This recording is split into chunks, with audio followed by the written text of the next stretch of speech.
नमस्कार दोस्तों, राजू सर के नाम से इस यूट्यूब चैनल में आपका हार्दिक स्वागत है। नॉन कम्युनिकेबल डिजीज की कड़ी के अंदर नया वीडियो हम लेके आए हैं। लास्ट वीडियो के अंदर हमने ट्रेकोमा के बारे में पढ़ा था। ट्रेकोमा का दूसरा नाम हमने रफ आई भी बोला। क्लेमाइडिया ट्रेकोमेटिस उसका पॉजिटिव एजेंट था और डायरेक्ट और इनडायरेक्ट कॉन्टेक्ट जो है ओक्यूलर जो डिस्चार्ज होते हैं उनके डायरेक्ट इनडायरेक्ट कॉन्टेक्ट की वजह से ट्रेकोमा जो है वो ट्रांसमिट हो रहा था। मेन जो इन्फेक्शन जो है वो देखने को मिलता है मोस्ट कॉमनली 2 से 5 साल के बच्चों में। कम्युनिकेबिलिटी जो है इसकी बहुत कम होती है क्योंकि इसकी इन्फेक्टिविटी बहुत लो होती है, ये हमने पढ़ा था।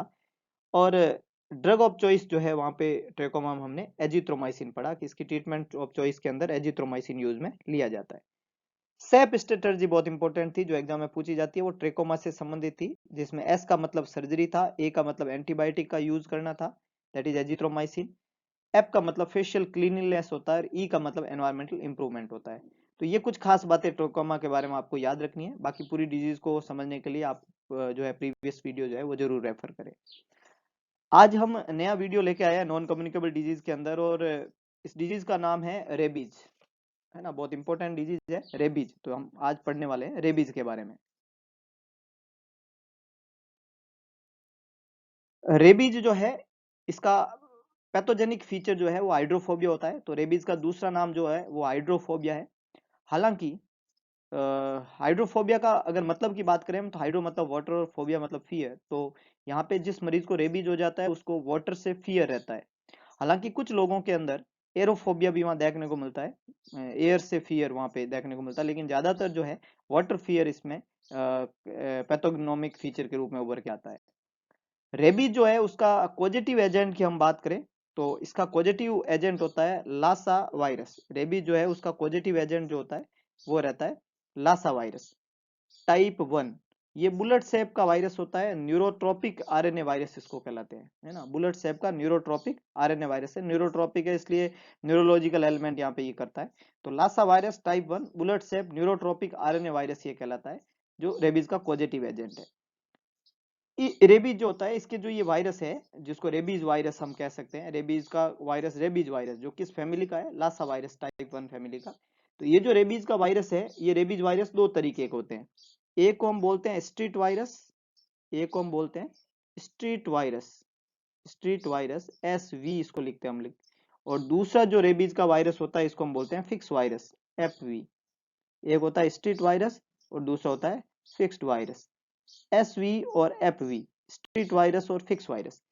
ये जो स्ट्रीट वायरस होता है ये इसकी अक्रेंस जो होती है वो नेचुरली होती है, सोर्स जो होता है वो नेचुरल अक्रेंस होता है। इंक्यूबेशन पीरियड जो होता है इसका 20 से 60 दिन होता है स्ट्रीट वायरस का, और सारे मैमल्स के अंदर ये देखने को मिलता है। नेगरी बॉडी जिसमें बनते हैं, जो रेबीज का क्लासिकल सिम्टम है नेगरी बॉडीज, वो किस में बनेंगे, स्ट्रीट वायरस में। और रेबीज जो है यही करता है। तो एक्चुअली में जो रेबीज करता है, रेबीज का रेबीज वायरस में जो रेबीज करने वाला वायरस है वो स्ट्रीट वायरस है। फिक्स वायरस जो होता है इसकी अक्रेंस जो होती है वो सीरियल ब्रेन पासेस से होती है। स्ट्रीट वायरस जब ब्रेन पास करता है तो फिक्स वायरस बनता है। 4 से 6 दिन का इसका इंक्यूबेशन पीरियड है और कभी कभी ये पैथोजेनिक होता है। नेगरी बॉडी जिसमें नहीं बनते, और जो वैक्सीन में यूज किया जाता है वो फिक्स वायरस है। तो रेबीज में जो वैक्सीन बनाए जाते हैं वो तो फिक्स वायरस से बनते हैं, लेकिन जो रेबीज करता है एनिमल बाइट से वो होता है स्ट्रीट वायरस। तो ये दो तरीके के वायरस होते हैं, one is street virus and second one is fix virus. तो इसको आपको याद रखना है। जब भी हम रेबीज के इंक्यूबेशन पीरियड की बात करेंगे तो जो वायरस रेबीज करता है उसी का इंक्यूबेशन पीरियड पढ़ेंगे, क्योंकि फिक्स वायरस का इंक्यूबेशन पीरियड जो है वो 4 से 6 दिन ही होता है, लेकिन स्ट्रीट वायरस का इंक्यूबेशन पीरियड जो होता है वो 20 से 60 दिन का होता है। तो रेबीज का अगर इंक्यूबेशन पूछेंगे तो हम स्ट्रीट वायरस का इंक्यूबेशन पीरियड पढ़ेंगे, और ये होता है 20 से 60 दिन या 3 से 8 वीक, है ना। 20 to 60 डेज या 3 to 8 वीक, ये इसका इंक्यूबेशन पीरियड है। ये जो रेबीज होता है, जिस इंडिविजुअल को रेबीज हो जाता है उस इंडिविजुअल में जान का बहुत खतरा होता है, इसलिए रेबीज जो होती है बीमारी, इसको हम डेड एंड इन्फेक्शन के नाम से जानते हैं, है ना। ह्यूमन बीइंग के अंदर, मैन के अंदर रेबीज जो है वो कैसा इन्फेक्शन है, dead end infection. Dead end infection का मतलब होता है जो जान लेने वाला इन्फेक्शन होता है, इसको डेड एंड इन्फेक्शन कहते हैं। तो rabies is a dead end infection in man. Rabies जो है इसका पैथोजेनिक फीचर जो रहता है वो है नेगरी बॉडीज। तो नेगरी बॉडीज जो है वो पैथोग्नोमिक होता है रेबीज के अंदर, नेगरी बॉडीज देखने को मिलते हैं रेबीज के अंदर। इंट्रासाइक्लोप्लाज्मिक इयोसिनोफिलिक इंक्लूजन होता है बॉडीज का with basophilic granules in neuron. Neuron के अंदर बेजोफिलिक ग्रेन्यूल्स बनते हैं और साथ में इंट्रासाइक्लोप्लाज्मिक इयोसिनोफिलिक इंक्लूजन होता है रेबीज के इस नेगरी बॉडीज के अंदर देखने को मिलता है। तो ये नेगरी बॉडीज रेबीज का कैसा फीचर है? पैथोग्नोमिक फीचर रेबीज का कहलाता है, नेगरी बॉडीज वहां पे। ये बहुत इंपॉर्टेंट है, ये आपको याद रखना है। रेबीज को हाइड्रोफोबिया कहते हैं। लासा वायरस टाइप 1 इसका पॉजिटिव एजेंट है। 20 से 60 दिन इंक्यूबेशन पीरियड है। डेड एंड इन्फेक्शन कहलाता है और इसके अलावा इसमें क्या बनती है? Negri bodies. अब हम बात करें इसके मोड ऑफ ट्रांसमिशन की, तो रेबीज का मोड ऑफ ट्रांसमिशन रहता है एनिमल बाइट से। रेबीज जो है वो किससे फैलता है? तो इसका मोड ऑफ ट्रांसमिशन रहता है एनिमल बाइट्स। एनिमल बाइट्स जो होते हैं उसमें डॉग हो सकता है, कैट हो सकती है, मंकी हो सकता है, काऊ हो सकती है, गोट हो सकती है, सिप हो सकती है, बफेलो हो सकता है, हॉर्स हो सकता है। मतलब अगर आपको डॉग बाइट हुआ, ज्यादातर डॉग बाइट होता है, cat bite, monkey bite, cow bite, goat bite, sheep bite, buffalo bite, horse bite, ये सब बाइट अगर होते हैं तो उससे रेबीज हो जाता है। लेकिन कौन से बाइट से रेबीज नहीं होता है, ये इंपॉर्टेंट है भाई। लगभग सारे एनिमल के बाइट से रेबीज होता है, लेकिन किससे नहीं होता ये इंपॉर्टेंट है। जैसे एक बार मुझे किसी ने क्वेश्चन पूछा था कि साहब एक आदमी ने आदमी को काट लिया तो क्या उसको रेबीज हो जाएगा, कोई वैक्सीन की जरूरत है? तो जवाब है नहीं, क्योंकि ह्यूमन बाइट से रेबीज नहीं होता है। बहुत इंपॉर्टेंट बात है, ह्यूमन बाइट से रेबीज नहीं होता। तो अगर किसी ने गुस्से गुस्से में आपको काट लिया है तो घबराने की जरूरत नहीं है, और आप में अगर हिम्मत है तो दोबारा आप भी काट सकते हैं लेकिन उससे रेबीज नहीं होता है। रेट बाइट से रेबीज नहीं होता, चूहे के काटने से रेबीज नहीं होता है ना। तो रेट बाइट और ह्यूमन बाइट, इन दो से रेबीज नहीं होता है मोड ऑफ ट्रांसमिशन रेबीज का। लेकिन बाकी सबसे होता है, डॉग, कैट, मंकी, काऊ, गोट, सिप, बफेलो, हॉर्स, ये सब बाइट से रेबीज हो सकता है। इसके अलावा लिक्स, रेबीज जो होता है वो लिक से होता है। कोई कहीं स्किन के ऊपर एब्रेशन है, एब्रेडेड है या अनएब्रेडेड म्यूकोसा है, वहां से रेबीज होने की संभावना है। इसके अलावा एरोसोल है ना, रेबीज जो है वो इन्फेक्टेड बैट से हो सकता है, चमगादड़ से हो सकता है। तो ये एरोसोल ट्रांसमिशन है, हवा से, बाय एयर। तो ये इन्फेक्टेड बैट जो होता है वो रेबीज कर सकते हैं। ये बहुत रेयर है, बड़ा बड़ा तो एनिमल बाइट ही है, लेकिन इनसे भी हो सकता है। इसके अलावा कॉर्नियल और ऑर्गन ट्रांसप्लांटेशन से भी रेबीज ट्रांसमिट हो सकता है। तो इसका मोड ऑफ ट्रांसमिशन में कॉर्निया और ऑर्गन ट्रांसप्लांट भी रहता है। एरोसोल में इन्फेक्टेड बैट्स रहते हैं, लिक्स रहते हैं, इसके अलावा एनिमल बाइट रहते हैं, जिसमें रेट और ह्यूमन बीइंग को छोड़ के बाकी सबसे रेबीज हो सकता है। ये रेबीज का मोड ऑफ ट्रांसमिशन है। तो lyssa virus type 1, hydrophobia, incubation period 20 to 60, dead end infection है, नेगरी बॉडीज याद रखना, और एनिमल बाइट में रेट और ह्यूमन बीइंग को छोड़ के बाकी एनिमल बाइट से रेबीज होता है। इसके अलावा और ट्रांसमिशन में लिक्स, एरोसोल और कॉर्नियल और ऑर्गन ट्रांसप्लांटेशन से रेबीज हो सकता है। अब हम बात करें, किसी को मान लो डॉग बाइट हो गया है तो जो वुंड बना है उसको कैसे पहले ट्रीट करें, है ना। रेबीज को रोकना या ये तो बाद की बात है, लेकिन मान लो किसी ह्यूमन भी, कोई आदमी गली से जा रहा था और उसको कुत्ते ने काट लिया। अब काट लिया है तो वो जो वुंड बना है उस वुंड को किस तरीके से हम मैनेज करेंगे? तो सबसे पहले लोकल वुंड का ट्रीटमेंट करते हैं, जो वुंड बना है। तो वुंड के ट्रीटमेंट में सबसे पहले होता है कि उस वुंड को क्या करो, क्लीन करो। सबसे पहले इंपॉर्टेंट बात है, वुंड को क्लीन करो। तो क्लीनिंग कैसे करते हैं? Flush and wash. उस वुंड के एरिया को क्या करो, फ्लश करो, वॉश करो।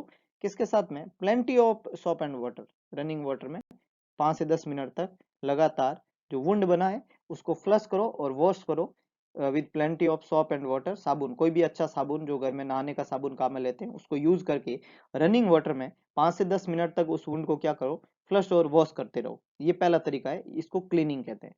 आफ्टर क्लीनिंग उस वुंड को सूचर करना या नहीं करना। तो बेसिकली रेबीज के अंदर सूचरिंग जो होती है वो रिकमेंडेड नहीं है। रेबीज जो बाइट से जो वुंड बना है उसमें सूचरिंग नहीं होना चाहिए। लेकिन अगर वुंड बहुत बड़ा है तो पहले 24 से 48 घंटे के बाद में after 1 to 2 days we can use the suturing. लेकिन इनिशियल फर्स्ट 24 to 48 आवर्स तो है सूचरिंग अवॉइड करना है। तो पहला हमने क्लीनिंग किया with plenty of soap and running water for minimum 5 to 10 minutes, then we go for suturing. And suturing जो है वो वैसे तो रिकमेंडेड नहीं है बिल्कुल भी। अगर आपको कोई पूछे करना है तो जवाब है नहीं करना है। लेकिन अगर वुंड बहुत लार्ज है तो फर्स्ट 24 to 48 आवर्स के बाद में हम सूचरिंग कर सकते हैं, उस पहले तो बिल्कुल भी नहीं। तो वुंड होते ही सूचरिंग तो बिल्कुल करना ही नहीं है, ये बहुत इंपॉर्टेंट एस्पेक्ट है। इसके बाद में हाँ, और क्या इलाज रहेगा? तो हम वहाँ पे लोकल जो है एंटी रेबीज सीरम लगा सकते हैं। एंटी रेबीज सीरम जो है उसका लोकल एप्लीकेशन कर सकते हैं, लेकिन लोकल एप्लीकेशन जब हम करते हैं तो पहले एएसटी करना होता है ना, प्रायर सेंसिटिविटी टेस्टिंग करनी होती है, क्योंकि वो कभी कभी जो है ड्रग रिएक्शन हो जाती है वहाँ पे। तो एंटी रेबीज सीरम लगाना है, लेकिन पहले क्या करो, उसका एएसटी सेंसिटिविटी टेस्टिंग करो और फिर वहाँ पे एंटी रेबीज सीरम लगा दो। और जिस एनिमल ने बाइट किया है, इधर डॉग बाइट और कोई भी बाइट जिस भी एनिमल ने किया है, उसको वॉच करना है फॉर नेक्स्ट 10 डेज, क्योंकि 10 दिन के अंदर अंदर अगर उस एनिमल को रेबीज था तो उसकी डेथ हो जाएगी। तो observe animal for next 10 days. तो लोकल वुंड का ट्रीटमेंट क्या हो गया, पहले क्लीन करो, सुचरिंग रिकमेंडेड नहीं है, लेकिन अगर बहुत बड़ा वुंड है तो 48 घंटे के बाद में कर सकते हो। एंटी रेबीज सीरम जो है उसका लोकल एप्लीकेशन करते हैं, लेकिन एएसटी करने के बाद में। और एनिमल को ऑब्जर्व करो फॉर 10 डेज। जो कांटेक्ट हुआ, जिस तरह का कांटेक्ट होता है या जैसा एक्सपोजर होता है, उसमें पोस्ट जो है प्रोपाइलैक्टिक, पोस्ट एक्सपोजर प्रोपाइलैक्टिक कैसे काम में लेते हैं। द मीन इज दैट कि मान लो किसी डॉग ने बाइट किया है, तो बाइट करने के बाद में क्या प्रोपाइलैक्टिक चीजें काम में लेनी है। तो मान लो किसी एनिमल ने जो है आपको टच किया, या आपने किसी एनिमल को फीडिंग करवाया, या सिर्फ कांटेक्ट हुआ है एनिमल से आपका, है ना, और उसको रेबीज था, तो कुछ करने का जरूरत नहीं है। अगर आपका हिस्ट्री रिलायबल अवेलेबल है तो पोस्ट एक्सपोजर कुछ नहीं करना है, क्योंकि अभी तक आपकी स्किन इंटैक्ट है और उसने आपकी स्किन को पियर्स नहीं किया। अगर वहां पे कांटेक्ट में आपकी स्किन के अंदर स्क्रैच आ गए, थोड़ा एब्रेशन आ गया, लेकिन ब्लीडिंग नहीं हुई, सिर्फ स्क्रैच आया है और स्किन जो है वो अनकवर्ड हो गई है, तब वुंड का मैनेजमेंट ऐसे ही करना है। पानी के साथ में फ्लश करो, सुचरिंग नहीं करना है, और लोकल एप्लीकेशन में आप एंटी रेबीज सीरम का एप्लीकेशन कर सकते हो, है ना, ये बहुत इंपॉर्टेंट है। तो ये जब ब्लीडिंग नहीं हुआ और स्क्रैच आए, वहां पे मल्टीपल ट्रांसडर्मल अगर बाइट हुआ है, अंदर का वुंड बाहर की तरफ आ गया है, और वहां पे जो है बहुत ज्यादा वुंड गहरा डीप बना है, तो वुंड का मैनेजमेंट तो सेम ही रहेगा। इसके अलावा एंटी रेबीज वैक्सीन भी लगेंगे, और रेबीज इम्यूनोग्लोबुलिन भी काम में लिए जाएंगे। तो rabies immunoglobulin, anti rabies vaccine local, और वुंड का मैनेजमेंट, ये तीनों चीजें वहां पे करनी होती है। अब हम बात करें कि रेबीज जो है उसको प्रिवेंशन के लिए कौन से वैक्सीन काम में लेना। मान लो डॉग बाइट हो गया और उसको प्रिवेंटिव वैक्सीन भी लगाने पड़ते हैं वहां पे, तो प्रिवेंशन के लिए कौन से वैक्सीन काम में लेने हैं। तो दो तरह के वैक्सीन वहां पे अप्रूवल है, इंट्राडर्मली भी लगते हैं और इंट्रामस्कुलर लगते हैं। तो सबसे पहले हम इंट्राडर्मल वैक्सीन की बात करें तो ये दो तरीके का आते हैं, रेबीपूर और वेरोरेब, है ना। इंट्राडर्मल रूट से जो वैक्सीन लगते हैं, उन वैक्सीन में दो तरह के वैक्सीन आते हैं। एक वैक्सीन है रेबीपुर और दूसरा वैक्सीन है वेरोरेब। रेबीपुर जिसके अंदर जो कंपोजिशन होता है वो पीसीईसीवी। पीसीईसीवी का मतलब होता है, पी मतलब प्यूरिफाइड, सी मतलब चिक, ई मतलब एम्ब्रियो, सी मतलब सेल, वी मतलब वैक्सीन। तो purified chick embryo cell vaccine, purified chick embryo cell vaccine, ये तो हो गया पीसीईसीवी, रेबीपूर भी बोलते हैं इसको। दूसरा होता है पीवीआरवी, जिसको purified Vero cell rabies vaccine कहते हैं, purified Vero cell rabies vaccine, है ना। तो purified Vero cell rabies vaccine और purified chick embryo cell vaccine जो है, ये दो तरीके के वैक्सीन यहाँ पे इंट्राडर्मली लगते हैं। इंट्रामस्कुलर भी कंट्री के अंदर वैक्सीन अवेलेबल है। इंट्रामस्कुलर जो 3-4 तरीके के आते हैं, जिसमें सबसे पहला टाइप है human diploid cell vaccine, human diploid cell vaccine. दूसरा टाइप है purified chick embryo cell vaccine, purified chick embryo cell vaccine. इसके अलावा purified Vero cell rabies vaccine और purified duck embryo cell rabies vaccine. तो purified duck embryo vaccine, purified Vero cell rabies vaccine, purified chick embryo cell vaccine और human diploid cell vaccine, ये सारे के सारे vaccine जो है वो इंट्रामस्कुलर अवेलेबल होते हैं। तो इंट्राडर्मल और इंट्रामस्कुलर दो तरीके के वैक्सीन वहां पे अवेलेबल रहते हैं, दोनों ही तरीके के वैक्सीन लगा सकते हैं। एंटी रेबीज वैक्सीन भी वहां पे लगता है लोकली, और रेबीज इम्यूनोग्लोबुलिन भी काम में लिया जाता है ना। फॉर प्रोफाइलैक्सिस पर्पज भी वैक्सीन रहते हैं, और पोस्ट एक्सपोजर प्रोफाइलैक्सिस ज्यादातर जो है, प्री इम्यूनिटी रेबीज में इतनी बनती नहीं है, तो रेबीज का वैक्सीन ज्यादातर यूज करते हैं। पोस्ट एक्सपोजर प्रोफाइलैक्सिस मतलब एक्सपोज होने के बाद में ही वैक्सीन जो है वो ज्यादातर यूज किया जाता है। अब हम बात करें वैक्सीन जो है उसका शेड्यूल क्या रहता है, रेबीज का जो इम्यूनाइजेशन शेड्यूल है वो क्या रहना चाहिए। तो जो पीईआरवी होता है, पोस्ट एक्सपोजर रेबीज वैक्सीन जो लगाते हैं अपन, उसका शेड्यूल जो होता है वो रहता है 0 डे पे एक वैक्सीन रहना चाहिए, फिर तीसरे दिन, जिस दिन बाइट हुआ उसी दिन, फिर तीसरे दिन, फिर 7वें दिन, फिर 14वें दिन और फिर 28 दिन। तो ये वैक्सीन का शेड्यूल है 0, 3, 7, 14 और 28 डेज। ये रेजिमेन रहता है post exposure rabies vaccine, prophylactic rabies vaccine.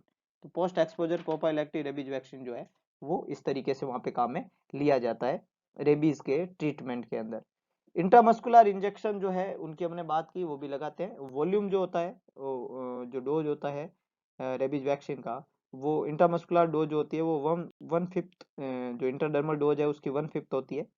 Site intradermal की डेल्टोइड लेटरल थाई या सुप्रास्केपुलर रीजन में हम लगा सकते हैं। और बूस्टर डोज भी लगा सकते हैं हर 2 साल के अंदर। अगर आपको कोई ऐसा हो तो अपन बूस्टर डोज जो है 2 साल बाद में रिपीट कर सकते हैं। रेबीज ना हो, इसको प्रिवेंशन का तरीका होता है कि जो डॉग होते हैं उनको इम्यूनाइजेशन करना होता है ना। डॉग का इम्यूनाइजेशन जो है वो रेगुलर इंटरवल में बहुत जरूरी है, जिससे रेबीज होने की संभावनाएं डॉग में कम होती है। क्योंकि पहले डॉग को रेबीज है तो फिर वो रेबीज जो होता है वो रेबीज ट्रांसमिट करता है डॉग ह्यूमन बीइंग को। इसलिए डॉग अगर इम्यूनाइज रहेगा उसको रेबीज नहीं होगा, और उसको रेबीज नहीं होएगा तो डॉग बाइट होगा तो भी अपने में रेबीज होने की संभावना नहीं है। इसके अलावा जो है और अच्छे से ज्यादातर जो है स्ट्रीट डॉग होते हैं, तो उन डॉग में मास इम्यूनाइजेशन जो है वो जरूरी है। और मास इम्यूनाइजेशन के द्वारा जो है रेबीज को प्रिवेंट किया जा सकता है। तो ये पूरा तरीका है, एनिमल को अगर आपने इम्यूनाइज किया तो रेबीज होने की संभावनाएं कम हो जाती है। ये एक प्रिवेंटिव मैकेनिज्म है। और पोस्ट एक्सपोजर जो है आपको प्रोफाइलैक्टिक वैक्सीन वहां पे काम में लेने होते हैं। तो रेबीज, हाइड्रोफोबिया, इसको याद रखना है। लासा वायरस आपको याद रखना है। 2 तरीके के वायरस है, स्ट्रीट और फिक्स वायरस। और रेबीज करने वाला वायरस स्ट्रीट वायरस है, इंक्यूबेशन पीरियड 20 से 60 दिन का है। नेगरी बॉडी जिसमें बनती है, डेड एंड इन्फेक्शन कहलाता है rabies. Mode of transmission animal bite रहता है, रेट और ह्यूमन बीइंग को छोड़ के। और एरोसोल्स ट्रांसमिशन भी इसका रहता है।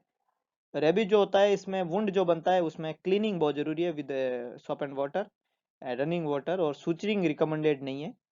एंटी रेबीज सीरम जो है वहां पे अप्लाई करते हैं एएसटी करने के बाद में। और डॉग को 10 डेज के लिए ऑब्जर्व करते रहना जरूरी है। इंटरडर्मल और इंटरमस्कुलर दोनों ही तरीके के वैक्सीन अवेलेबल है। पोस्ट एक्सपोजर प्रोफाइलैक्टिक वैक्सीन वहां पे काम में लिए जाते हैं for the prevention of rabies. और जो शेड्यूल रहता है वो 0, 3, 7, 14 और 28 डेज का रहता है। तो एक इम्पोर्टेंट डिजीज है रेबीज, और इससे कई क्वेश्चन जो है वो कम्युनिटी बेस्ड एग्जाम जो आते हैं उनके अंदर पूछे जाते हैं। आप इसको अच्छे से याद रखें। और अगर आपको वीडियो पसंद आया तो इसको लाइक, शेयर, और अगर वीडियो सारे ही पसंद आ रहे हैं तो चैनल को सब्सक्राइब करना ना भूलें, और बेल आइकन बटन जरूर दबाएं। और मुझे पता है आप सब्सक्राइब कर चुके हैं, लेकिन मैक्सिमम लोगों तक पहुंचाए ये जिम्मेदारी हम सबकी बनती है। तो अगर आप ज़्यादा से ज़्यादा लोगों तक इस चैनल को पहुंचाएंगे तो मैं समझता हूँ कि कई सारे लोगों का फायदा होगा। जो कंटेंट अपन डिलीवर करते हैं इन वीडियोस के थ्रू, वो कंटेंट जो है वो बहुत इंपॉर्टेंट एस्पेक्ट है एग्जाम के पॉइंट ऑफ व्यू में। तो ये जरूर करें। धन्यवाद।